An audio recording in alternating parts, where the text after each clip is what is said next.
আচ্ছা, এই যে আজকে আমরা শাড়ি পরে এসেছি, সুন্দর করে ক্যাসিয়ার সাথে ছবি তুলছি, সবাই তুলেছে।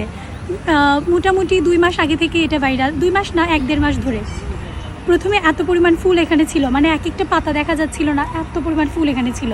কিন্তু লিটারালি ভাই আমি আজকে এসে শকড, মানে গাছে কোনো ফুল নাই, জাস্ট কয়েকটা নামমাত্র ফুল আছে। কারণ কি, যে আপুরা ভাইয়েরা আসে, শুধু মেয়েরা না ছেলেরা পর্যন্ত, এসেই ডাল একটা ভাঙে, ফুল ছিঁড়ে, ফুল হাতে নিয়ে বিভিন্ন পোজ দিয়ে ছবি তুলতে শুরু করে। এটাতে কি হয়, আমাদের শ্রীমঙ্গলের সৌন্দর্যটা নষ্ট হচ্ছে ভাই, পরিবেশটা নষ্ট হচ্ছে। আজকে যদি সবটা ফুল এখানে থাকতো, দেখতে আরও বেশি ভালো লাগতো। সো আমি বলবো যারা এখানে আসবে, দয়া করে আর কেউ ফুল ছিঁড়বে না।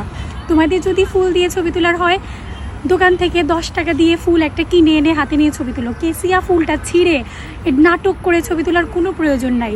লিটারালি মাটিতে এত ফুল পড়েছিল, কারণ কি ওরা ভাঙছে, দিচ্ছে, ফটো তুলছে, ফেলে দিচ্ছে। প্লিজ এটা কেউ করবে না।